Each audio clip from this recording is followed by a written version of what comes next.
Om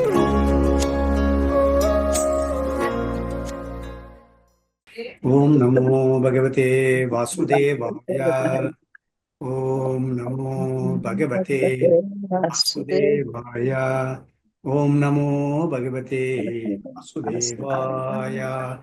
Narayanam Namaskrityam Naram Chaiva Narottamam Devim Saraswatim Vyasam Tato Jayamudiraye नष्टप्रायेषु अभद्रेषु नित्यं भागवतसेवया भगवती उत्तमश्लोके भक्तिर्भवति नैष्टुकी मुखं करोति वाचालं पङ्गुं लङ्घयते गिरिं कृपातमः वन्दे श्रीगुरुं दीनतारिणं परमानन्दमाधवं चैतन्यईश्वरम्. So, Hare Krishna. So, the last Thursday in the class was explained how Vidura had several questions to ask to Maitreya Rishi. Maitreya Muni, as we know, is an exalted sage who had heard Bhagavatam directly from Lord Sri Krishna himself. So, to that extent, he was very fortunate to do that. And Vidura, on meeting him, started asking a lot of questions. And that is in the 7th chapter of 3rd canto, Srimad Bhagavatam. So, in that 3rd canto, or in the 7th chapter of the 3rd canto, Vidura asks questions. In that, he had asked questions about this entire universe, various creations, about the living entities, human beings, other living entities, how everybody is created. Several such questions were all raised. And finally, in the conclusion, he said that whatever it is impossible to gain knowledge without a guru, he says. Very important point that we need to understand. So Vidura is telling Maitreya Muni, look, Vidura himself is such an exalted soul. He himself knows so many things. But still he is saying, without a guru's guidance, it's impossible to understand anything. After all, when we are in this world, we take guidance from several people. And in our life, several material gurus also come to teach us many material activities. But how about spiritual thing? Spiritual is not so easy to understand also. So spirituality, if we have to learn, then we genuinely need a guru. And only by Guru's kripa, only by Guru's mercy can we understand more about Krishna, about the devotional service, about the real purpose of life. Everything we'll be able to understand only through the grace of Guru. The knowledge, the transcendental knowledge, how will we gain? We'll gain only by the mercy of Him. So in Bhagavad Gita, the 4th chapter of Bhagavad Gita is on transcendental knowledge. And how do I gain transcendental knowledge? Krishna says in Bhagavad Gita, in the 4th chapter itself, if you want to learn knowledge, if you want to gain this transcendental knowledge, then you need to approach a guru. Krishna himself says. In fact, even Krishna had a guru. Krishna had Sandipani Muni as his guru. When Sri Ramachandra came to this world, he also had a guru. His guru was Vashishta Muni. He was there. Chaitanya Mahaprabhu came. Even he had a guru in the form of Ishvara Puri was there. He was his guru. See, everyone needs a guru. Without guru's kripa, mercy, we cannot understand spiritual science. In the 4th chapter of Bhagavad Gita, Krishna is telling how to approach a guru and what are we supposed to do to the guru. He says, how to learn from a guru, that he is telling. So, in the 4th chapter, Krishna is telling, Tadvidhi pranipatena pariprashnena sevaya upadekshanti te jnanam jnaninas tattva darshana. He says, there are 3 things you will have to do if you have to learn transcendental knowledge. Oh, Arjuna, That is, you have to first of all approach a guru. And how you should approach, what should you do? He says, Tad vidhi pranipatena. That is, you have to be really humble. You should be humble with an open mind. Not approach a guru thinking that I already know, but still I need a guru, so I'm having a guru. Not like that. That humility has to be there when we approach a guru. With full faith on the guru, we have to approach. And knowing very well that I am not still well equipped in my knowledge and I have to learn from this guru. So, tadvidi pranipatena. So, whatever the guru says, we accept it blindly. Krishna says, no, you don't have to accept anything blindly. There is nothing like that. Pariprashnena, he says, inquire from the guru. If you have got some doubts, get it cleared from the guru. Don't accept anything blindly. Be convinced of what is being told. Shastra is very clear, Many people say it's very difficult to understand Bhagavad Gita. It's very difficult to understand the Shastras. Not really. If you approach the right type of person with an open mind and with a genuine interest, then definitely Krishna shows the way how we can. So there are three things I said. One is pranipatena, with humility you have to approach. Second is pariprashnena. You have to inquire from the guru in a submissive manner. You have to do that. Third, he says sevaya. Sevaya means you have to serve the guru also. You'll have to serve the guru. You serve him like a menial servant. No harm. You will learn humility more and more. And the more one learns humility, the more one becomes humble, the more he will understand. That's the way the spiritual science is. With arrogance and haughty nature, you cannot understand spiritual science. To understand spiritual science itself, one has to be really humble. So, three things. Tadvidhi pranipatena pariprashnena sevaya. When this happens, Krishna says automatically that knowledge will flow. Upadekshya, you will get the upadeshas. Upadekshanti jnanam jnaninas tattva darshana. Upadekshanti te jnanam jnaninas tattva darshana. Krishna says that you will get the knowledge. It will flow from the guru automatically. Yes. So here, Vidura is telling Maitreya that if one has to learn, one has to approach the guru, then only it is possible, otherwise it is not possible, he says. Then afterwards he says, whatever you are giving, this knowledge, spiritual science and everything, whatever knowledge you are giving, oh Maitreya Muni, it is not an ordinary knowledge you are giving. It's a great seva you are doing. This is the biggest service. The topmost service you are doing for the humanity with this knowledge. Any knowledge on spirituality is the topmost knowledge on humanity, he says. And it's a topmost knowledge and it's the greatest service that one can do for humanity. Now, when it comes to the question of service, all of us are doing different services. Sevas we are doing. For example, there are three types of sevas again, if you see. One seva is for the gross body. So when someone is hungry, you give him food. That is also a seva. That is also a service. That's also a charity. Let me put it like that. It's a charity. Okay. That charity, you are serving the body. You are giving him food. If he is medically unfit, you are taking him to the hospital, giving him some medicine, etc. Or opening an hospital. That is all a charity for the gross body you are doing. And there could be charity for the mind. When someone is distressed, you are consoling him. You are helping him to overcome that disturbed situation. That's a charity for the mind.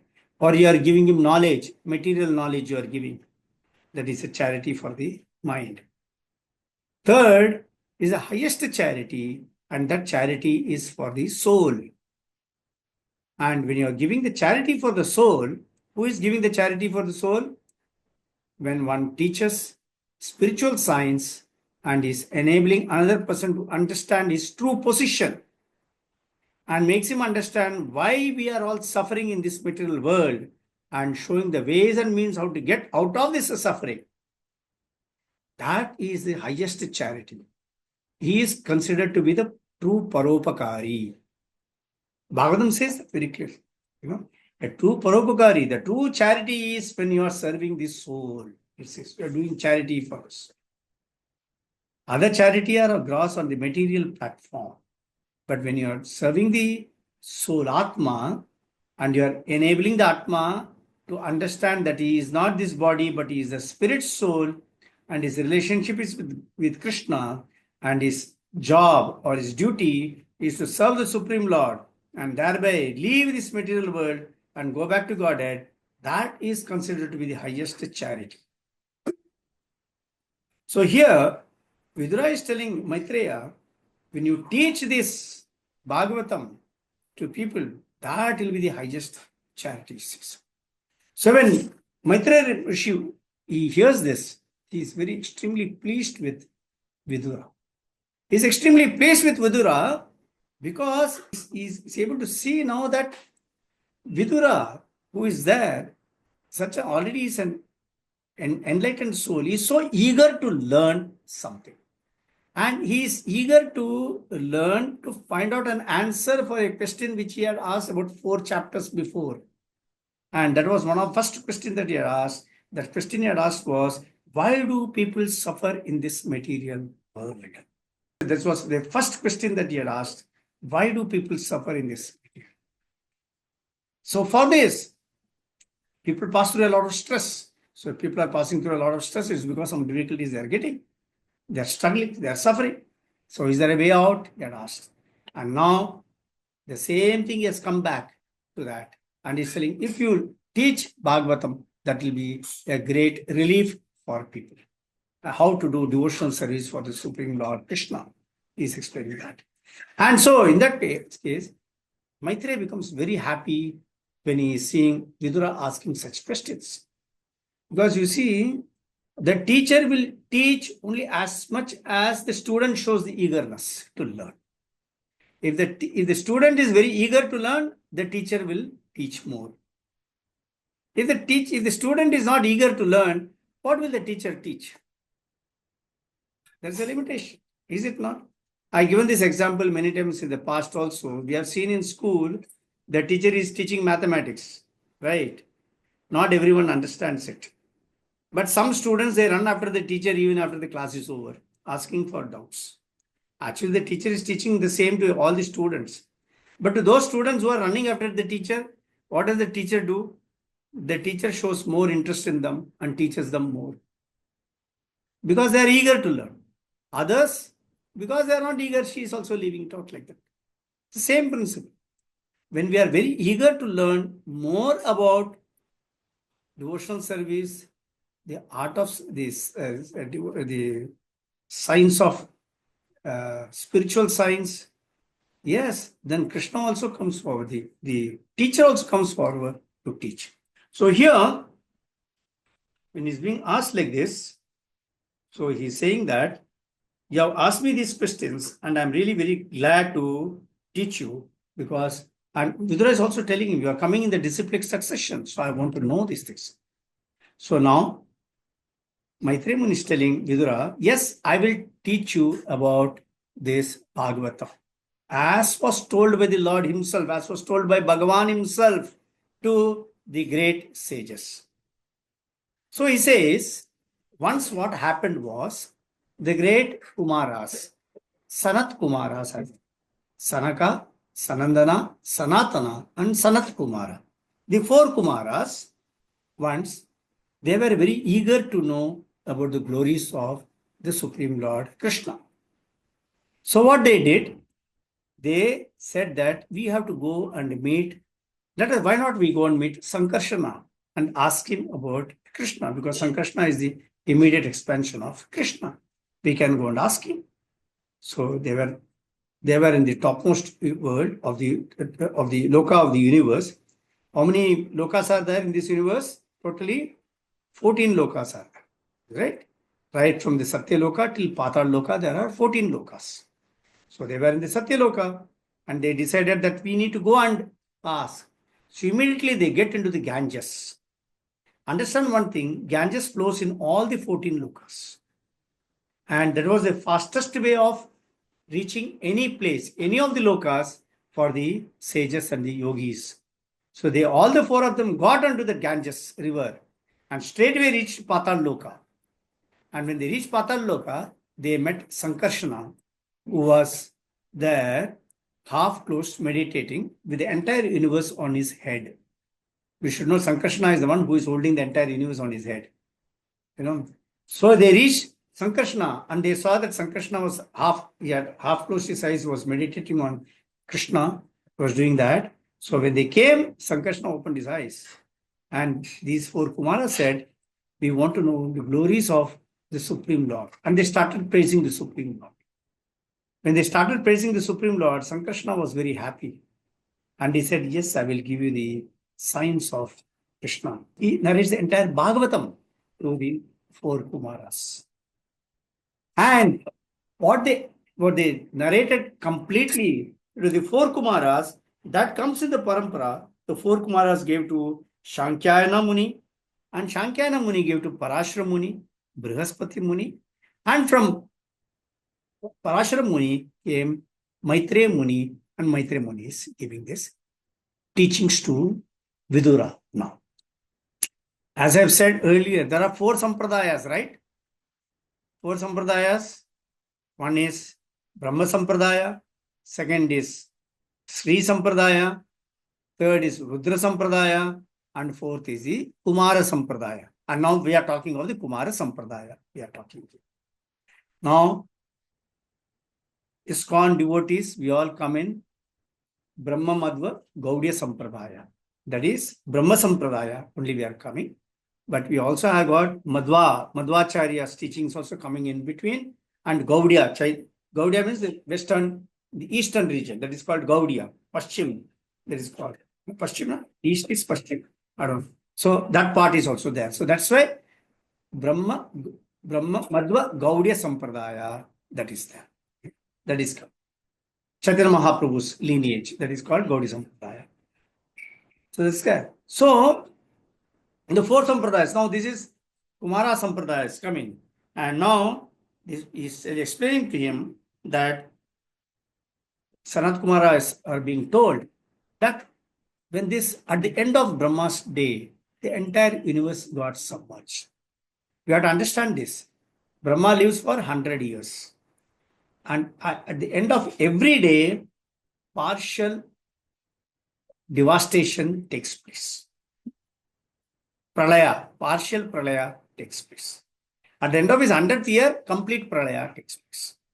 So, this was the partial pralaya. At the end of 12 hours of Brahma, the day of Brahma, the pralaya takes place.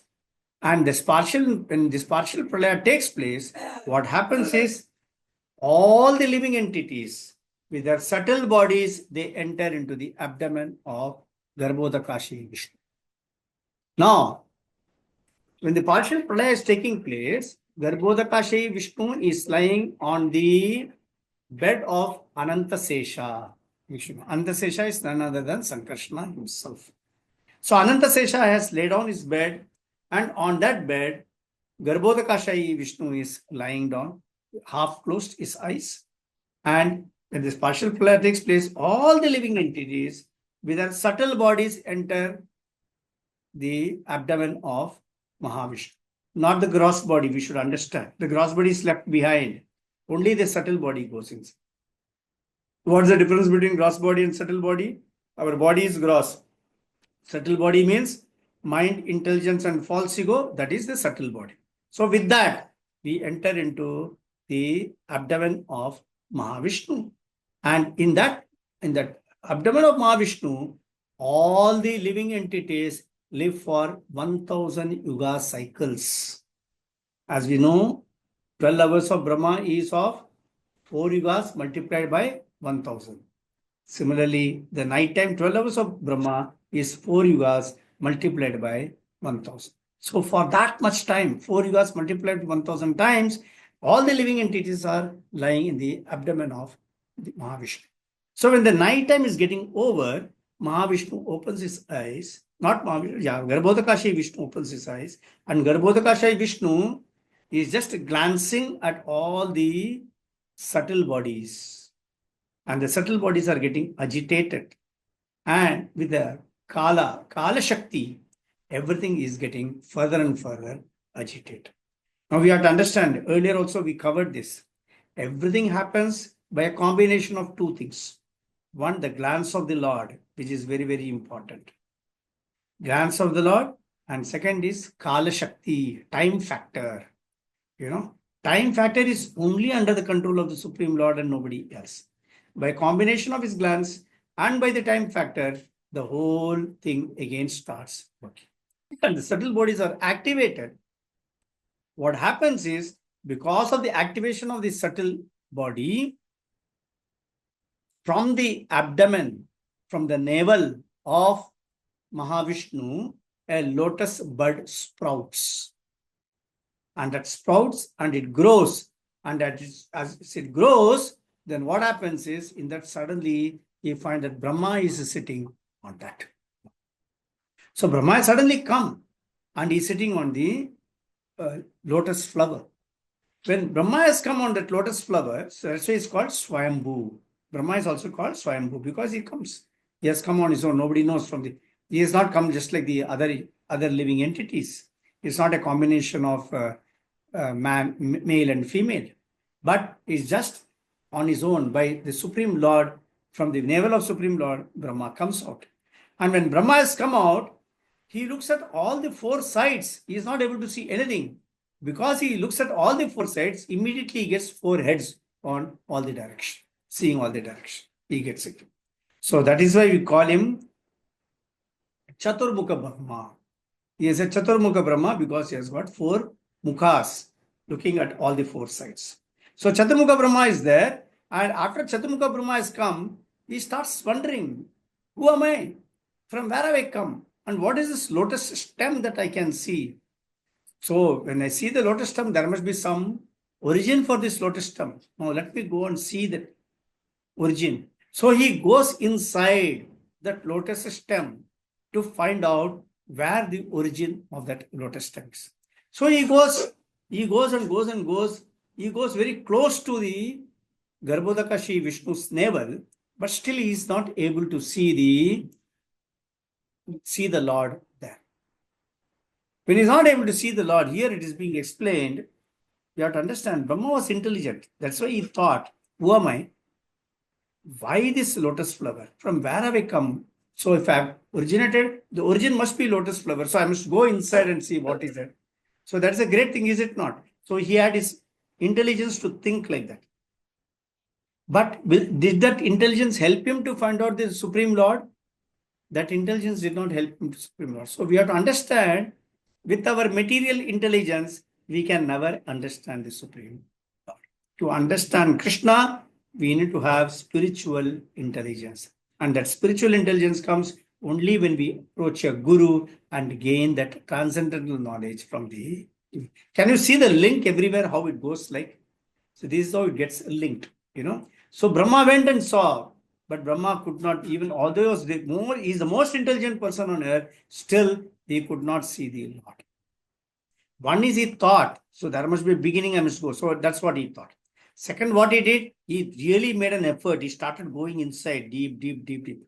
So he put in a lot of effort, activity also to do that. So just simply by activity also we cannot understand this. Like Karma Yoga is being done. Many people think that by Karma Yoga I will find out. Karma Yoga is one of the yogas given by the Supreme Lord himself. But then the Karma Yoga also, the way it has been defined and proper understanding has to be there. Karma Yoga means where I am doing everything for the Supreme Lord, that is called Karma Yoga. People think that if they do their job properly, then that is Karma Yoga. That is how people are thinking nowadays. But that is a wrong understanding. The true meaning of Karma Yoga as defined and given in Bhagavad Gita is when you are doing activities for the pleasure of Krishna, that is Karma Yoga, is explained. But people do everything and people say that I'm doing my job correctly. I'm very sincere, I'm honest, so I'm doing my karma. Sorry, sir. You're doing it for yourself. So that is not considered as second knowledge. So the point here, what is being told is, here also Brahma was trying to understand for himself. What is it? So because he was doing it for his knowledge, for his understanding, so even by that he cannot understand that. After coming out from the lotus stem, now what he's trying to do is, he's just thinking now, I have to meditate on the Supreme Lord. Then only I will understand who he is. So he starts sitting and starts meditating. He meditates like this for 100 human years. He meditates. And when he's meditating, glorifying within himself the Supreme Lord, that is the time when the Lord appears in his heart. Till that time, the Lord did not appear. So again, here there is another lesson for us to learn. If we have to understand the Lord, we can understand the Lord only by the mercy of the Lord. Only when Krishna decides that he has to show himself up to us, then only I can understand Krishna. Just because I won't understand Krishna, I do everything, I cannot understand Krishna. I have given this example before also. I want to meet the Prime Minister. Can I go and meet the Prime Minister just because I want to go and meet the Prime Minister? I cannot go and meet the Prime Minister. I can meet the Prime Minister only when the Prime Minister allows me to meet him. Am I right? I can meet the Prime Minister only when the Prime Minister allows me to meet him, then only I can meet him. Similarly, I can understand Krishna only when Krishna decides that, yes, I can allow you to understand me. Then only I can understand. Otherwise, I cannot understand. So, if I have to understand Krishna, then what should I do? I have to do everything that will please Krishna. That's why we have been given a combination of two things, and that is sadhana and seva. It's a combination of these two things are very, very important. We should know that. Sadhana also we should do. We also have to do seva also. We have to. Seva for whom? For the Lord, for Krishna. So sadhana, we chant the holy name.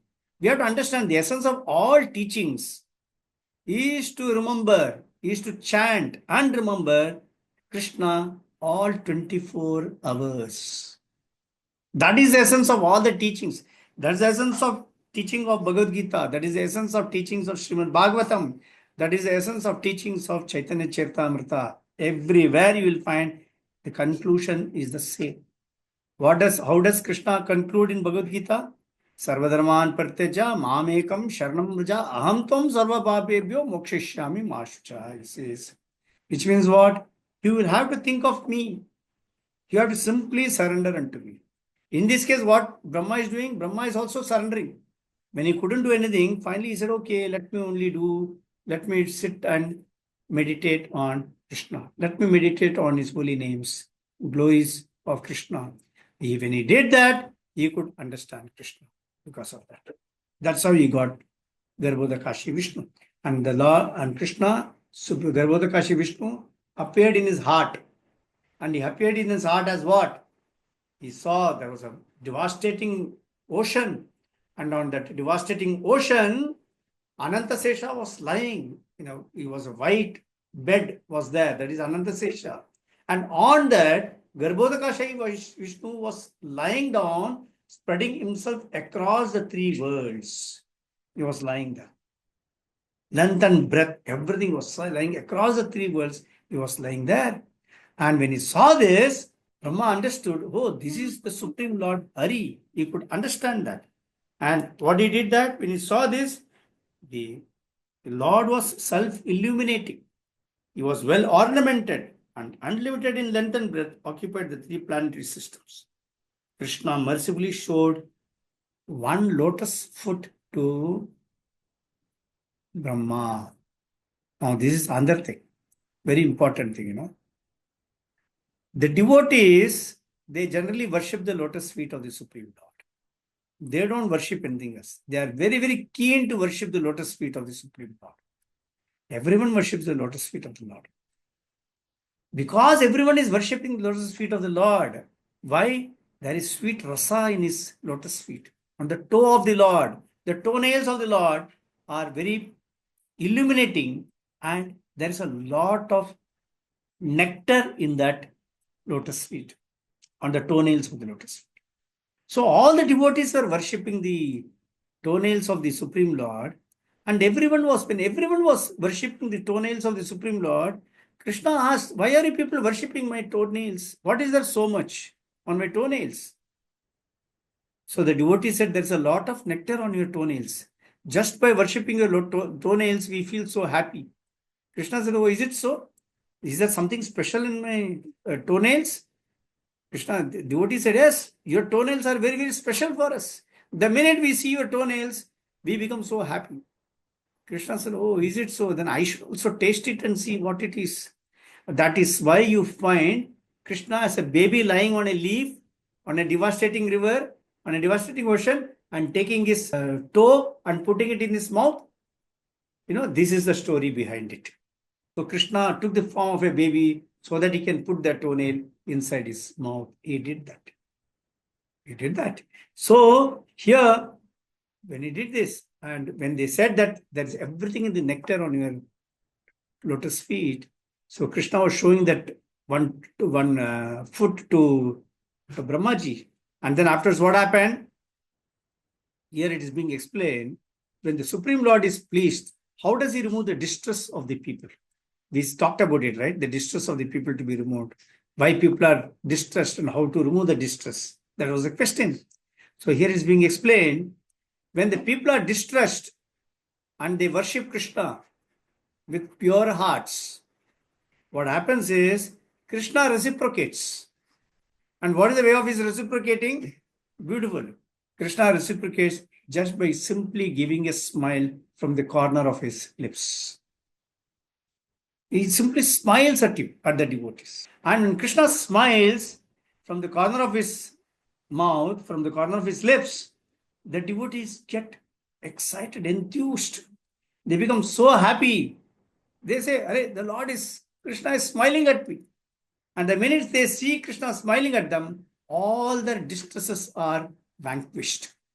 They can't think of any distress at the time. They can only think of the happiness that they get simply by looking at Krishna. And when they become happy and they become enthused, and with that pure hearts, when they worship with more intense, Krishna smiles more. And when Krishna smiles more, the devotee becomes more happy. So this reciprocity keeps on going on. It goes on for a long time. Finally afterwards, at one point, Krishna says, all right, it is enough now. You come tomorrow. Again, we'll smile at each other. So he leaves it at that. So like that, this is how Krishna reciprocates. And when Krishna reciprocates like this, automatically what happens is the devotees become very excited, very enthused. They can feel that bliss at that time. And that is how one starts establishing the relationship with Krishna. As has been explained in the spiritual science for all of us, we have to understand, as you said, all the living entities have a relationship with the Supreme Lord. And that is called a sambandha. And that relationship, when we have a relationship with someone, how do we reciprocate? We reciprocate, right? If there is a relationship, when we are working in an office, we have a relationship with our boss. And because we have a relationship with our boss, what we do? We do what the boss wants us to do. We don't do whatever we want, but we do what the boss wants us to do at that time. Because that's what pleases the boss, so I will do what my boss wants. Right? So here also, I got a relationship with the Lord, and what I do what my Krishna likes. I do that, what he wants. That is called Abhidaya. I start serving the Lord. I start serving the Vaishnavas. I chant the holy name of the Lord. I chant the different shlokas that are given in Srimad Bhagavatam, in Bhagavad Gita. I recite all these things. I talk about the pastimes and glories of Krishna. I talk about Srimad Bhagavatam, Chaitanya Charitamrita, etc. I start talking. I listen to the glories of Krishna. Shravanam Kirtanam Vishnu Smaranam. When I start doing this, when I do my Shravanam, when I hear, and when I also do the Kirtanam of chanting the holy name of the Lord, or chanting the glories of the Lord, chanting the pastimes of the Lord, then what happens is automatically the Smaranam takes place in my heart. all the three combined in one, we are able to do. And when that happens, what happens is the essence of all the teachings is served. The essence of all teachings is to chant and remember the holy name, glories, pastimes of Krishna now and then, or 24 hours. 24 hours. That's why Krishna says in Bhagavad Gita, Satatam kirtento mam yatantascha dridavrittaha namasyantascha mam bhaktya nityayuktam upasate. Satatam kirtento mam. Not now and then. Always satatam. Always satam kirtento mam. Always glorifying me. Chanting my holy names. Nityayukta upasate. Upasanas. Upasana is worship, prayer, and everything. So when we do that, we have to keep doing it. When we do that, then Krishna gets pleased and then he gives us that type of happiness, that bliss he starts giving, and that is the end result. That is called prayojana. So you have to understand this great philosophy was established with Chaitanya Mahaprabhu. There is a sambandha. That means all of us have got a relationship with Krishna. That is sambandha. Abhidaya. Abhidaya means that relationship is in that relationship we keep serving the Supreme Lord in many ways. Chanting either by our sadhanas or by sevas, we keep serving the Supreme Lord. We do that. That is the second thing. And when we do that, the prayojana or the end result is happiness, the bliss that we start getting out of it. So that's being explained here. So this is the thing, So here also what happened, Brahmaji, he was praying to Krishna. He meditated. He surrendered to Krishna and he did it. And when he surrendered, Krishna showed his foot. He showed his feet and he said that he blessed Brahmaji. So when he did that, Brahmaji starts praying and worshipping Krishna by various comparisons. He's doing it. He's comparing him to a sandalwood tree, where he says that just like the sandalwood tree, the fragrant flowers and branches are there in the sandalwood tree. Similarly, the valuable jewels and pearls are on the arms of Garbhodakashi Vishnu. The sandalwood tree is self-situated tree. You cannot see the roots. Similarly, Krishna, the Garbhodakashi Vishnu, is the origin of all others in the universe, and you cannot know any other origin for this. Sandalwood tree is considered the king of all the trees. Is it not? So similarly, Garbhodakashi Vishnu is the protector of the whole world. And sandalwood tree is always covered by snakes. Sandalwood tree attracts snakes. Similarly, Garbhodakashi Vishnu is covered by many hoods of Ananta. So he's giving the comparison. Then he's also comparing to a great mountain. He's doing it, all these things he's doing. And then afterwards he's saying, he's looking at Krishna. Now he's looking at Garbhodakashi Vishnu. And what he's saying is there that Garbhodakashi Vishnu is being glorified of the Vedic wisdom by the garlands that he is wearing. Then he is also seeing that he is surrounded by his weapons and his associates. But the Devatas are not able to approach him. So when he sees all these things, Brahma concludes that he must be the Supreme Lord Hari. That's how Brahmaji concludes that he is the Supreme Lord Hari. He does that.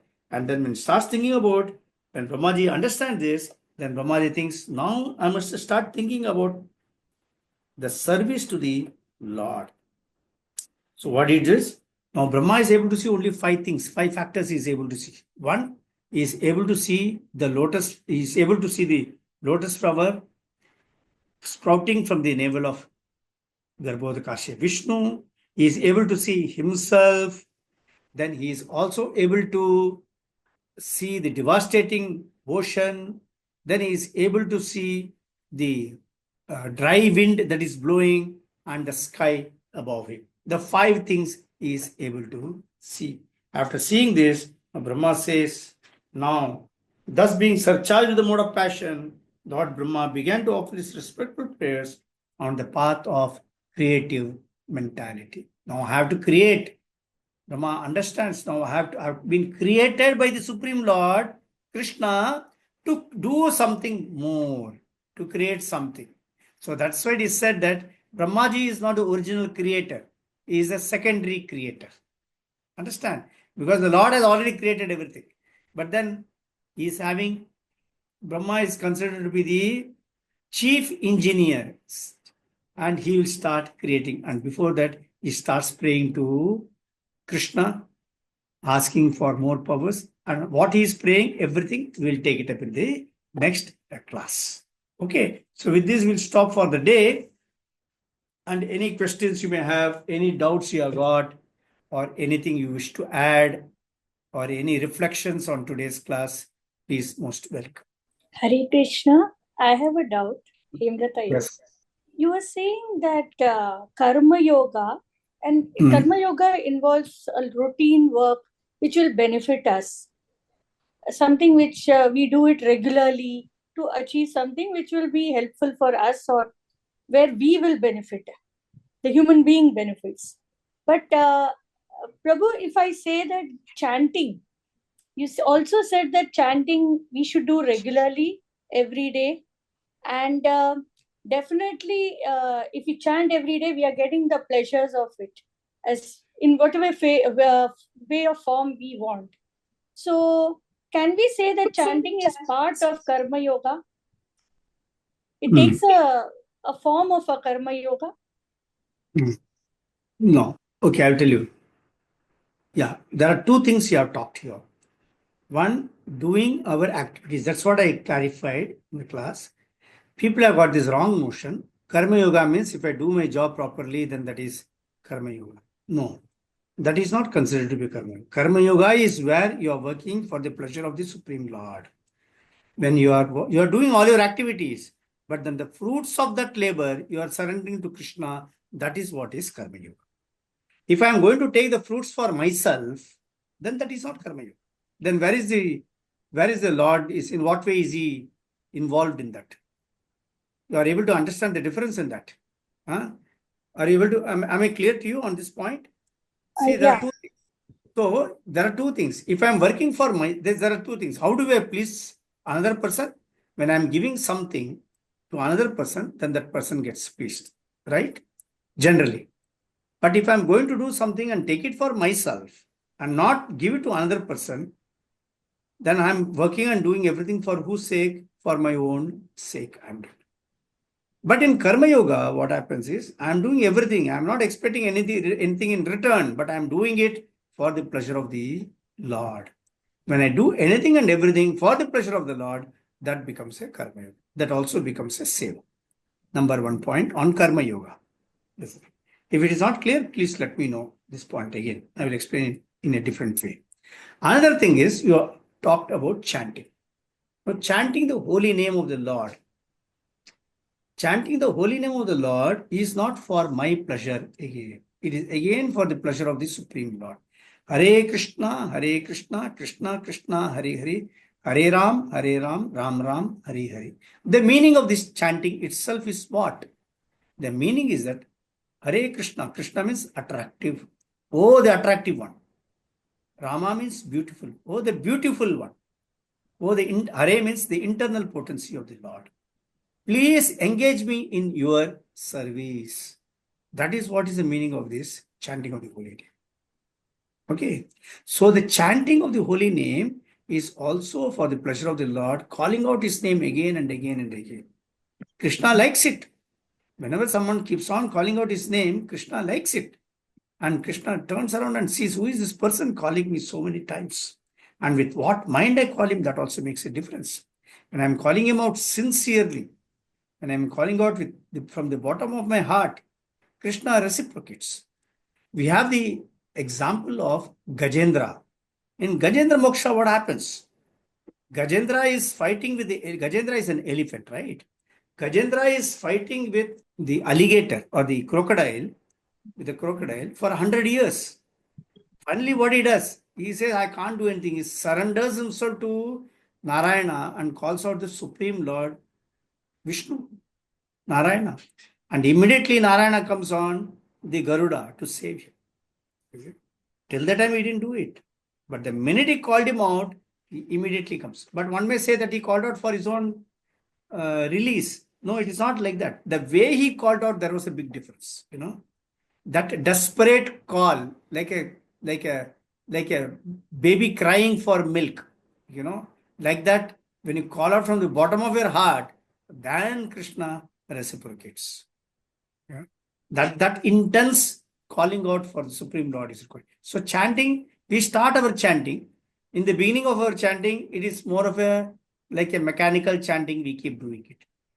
With a lot of aparadas, we do it.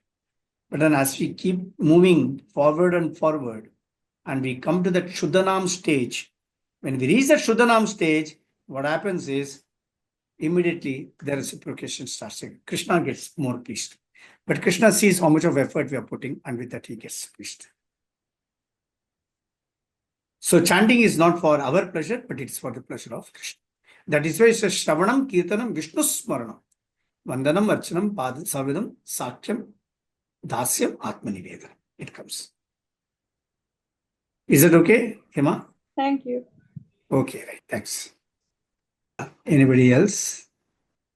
Prabhuji, one thing I missed. You told us that 5 elements Brahma saw around him, above him. I missed that. Can you please repeat that? Yeah. The 5 elements that Brahma saw was, one is the lotus flower coming from the navel of Garbhodakashi Vishnu. Second, himself. Brahma saw himself. There's a second. Third, he saw the devastating waters on which Garbhodakashi Vishnu was lying. Fourth was the dry air around. And the fifth is the sky. What was there? Okay. All right. These 5 Thanks. things. Before Prayojanam, what did you say? 3 things. Sadhana, No, the first is Sambandha. Sambandha. Okay. We have a relationship with Krishna. All of us have a relationship. All the living entities have a relationship with Krishna. That relationship is called Sambandha. Then comes Abhidaya. Abhidaya means how is that relationship exhibited? Only by doing seva, service. Is it not? A relationship between husband and wife, what they do? They serve each other. That's a relationship. The master and servant, what is the relationship? The servant serves the master. And the master takes care of the servant. That is a relationship. What is the abhidaya between school teacher and children? The children are being taught by the teacher, and the students also serve the teacher. So that is between the parents and the children, and their sons or daughters. So that is a relationship. The service, what they do, seva they do, that is abhidaya. And third is the prayojana. Prayojana means the result, end result. What is the end result? We develop a loving relationship for Krishna. And we are doing everything for that only, to develop that loving relationship. That is prayojana, the ultimate result. Thank you. And this philosophy was given to us by Chaitanya Mahaprabhu. So this is also explained in Chaitanya Charitamrita. Yeah. It will get explained in Chaitanya Charitamrita, because Chaitanya Charitamrita is talking about Chaitanya Mahaprabhu only completely. So entire teachings of Chaitanya Mahaprabhu will come in Chaitanya Charitamrita. Well, I just respond to your question. The smile of Lord Krishna is an enchanting smile. Yeah. Yes. Which is described as eternal or divine. So that is a bit of little I know. Okay. Yeah. It's an enchanting smile. That is the right word. Correct. You are right. I didn't get Enchanting that word at smile, that time. which is divine or eternal, considered divine or eternal by its devotees. So that's the way it is normally. Very good. Thank you for the opportunity. Thank you. Thank you. There's a lot of meaning in that, enchanting, So I mean, just something wonderful. I mean, it's not, everybody can't do that. So you just get captivated with that smile, all the devotees. Yes. And Correct. the moment they see that photo of that, what you said, that he puts his toe in the mouth, it is something fabulous. People like to have that photo with everybody. Very nice. It gives you a lot of positive vibration, and he's like a child and, playful and things like that. Yeah. So that's why I told that story, because many people have seen that photo and they do not know the background of it. Why that photo is there. That's why I explained the reason behind that photo. Why it happens. Why the Lord takes the form of a baby and puts the toe in his mouth. He's just tasting the nectar on his toe. Yeah. Prabhuji, in our community, some children have a tendency to do it more than others, or some children don't do it at all and some do. So when you see a child doing that, we consider them to be very blessed, or that ये बहुत आगे जाएंगे, या he's very blessed by the Lord. ऐसा we knew, but we didn't know the reason for it. Now we know. When that comes in, many things gets revealed for that to us. So Krishna says in Bhagavad Gita also that if you want to understand me, then I will give you the necessary intelligence by which you can understand me. Krishna says that. Tesham sataduktanam bhajatam priti purvakam dadami buddhi yogam tam enamam upayandite. Krishna says that. Tesham sataduktanam bhajatam priti purvakam, with that true priti purvakam means with full love and affection. When you are chanting my names with that that intense desire to understand me, with that intense love and affection, when you do that, dadami buddhi yogam tam enamam upayandite. Then I give you the necessary intelligence by which you can come to me. You can understand me more and more. He says that. So there are 2-3 requirements here that we should fulfill. Conditions that we should fulfill. One, that intense desire is required in us to understand Krishna, number one. Then, bhajadam priti purvakam, then sadadam tesham satadayuktana. Satadayuktana means always thinking of him. How can I do what it is? And all those things, we have to do that. When we do that, Krishna says, yes, now I understand you are really genuinely interested. So I will give you the intelligence. With your material intelligence, you cannot understand me. Krishna made it very clear. It comes out also, This material intelligence, you will have to leave it here in material world. This will not help you to reach me. The only thing that will help you to reach me is your spiritual intelligence. And that spiritual intelligence, how will you get? Only when you approach a guru. And do as per the guru's instructions. We are all, once we approach a guru, whatever the guru says, we should really do it. We can get our doubts cleared with him, but we should follow him very strictly. Not doubt the guru, not give back answers to guru, or try to show off that I also know things. No. As I said, 3 conditions will have to be fulfilled when we reach a guru. If you have to understand from guru. What are the 3 conditions?